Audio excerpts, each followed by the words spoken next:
إيه اللي شايفينه في اللوحة دي؟ لأول وهلة اللوحة بيبان ملهاش معنى، فيها حاجات غريبة قوي، كائن شكله شبه الإنسان بس مش إنسان، وساعات سايحة. يا ترى إيه المعنى الحقيقي ورا اللوحة دي؟ اللوحة رسمها سلفادور دالي واداها اسم إصرار الذاكرة أو persistence of memory. في اللوحة دي سلفادور دالي بيحاول يوضح علاقة الزمن بالإنسان وبالطبيعة. بنشوف ده طبعا في الساعات السايحة، ده رمز واضح جدا للزمن. بنشوف الإنسان كمان في الكائن اللي شكله في النص ما بين الإنسان وحاجة غريبة تطلع من حلم مخيف.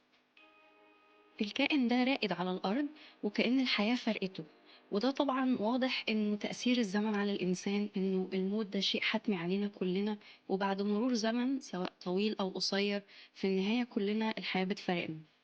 في تفسير تاني للكائن دون، وهو إنه تأثير الزمن على الذاكرة، مش بالضرورة إن الكائن ده بالفعل الحياة فرقته، لكن يمكن مع مرور الزمن الواحد ابتدى ينسى الإنسان ده كان شكله عامل إزاي، فيبتدي يتشوه شكله يبقى مجرد نسخة غريبة جدا من الأصل.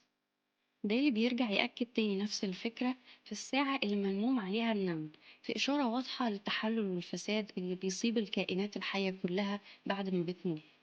في كمان ساعة تانية مسنودة على جذع الشجرة، في إشارة للعلاقة ما بين الزمن والطبيعة، إنه صحيح الزمن بيأثر على الطبيعة، إنه مع مرور الوقت بيجي الخريف الشتاء تبتدي الطبيعة تبان كأنها بتموت، لكن برضه بترجع تعيش تاني في فصل الربيع. وما بنركز على الخلفية بنشوف فيها عناصر تانية زي الجبل والبحر اللي بيبانوا كأنهم ما بيتأثروش بالزمن على الإطلاق. سلفادور دالي بيستخدم الأسلوب السريالي في الرسم، اللي هو بيكون حاجة في النص ما بين الواقع والحلم، وده مش مجرد تغيير أو زهق منه، لكن إن هو بيحاول يعبر عن فكرة فلسفية. فصعب قوي إن هو كان يصور الفكرة دي تأثير الزمن على الإنسان والطبيعة لو كان استخدم الأسلوب الواقعي. ولا أنت رأيكم إيه؟ لو عجبكم الفيديو افتكروا تعملوا له لايك وشير، ومستنية أعرف رأيكم في التعليقات.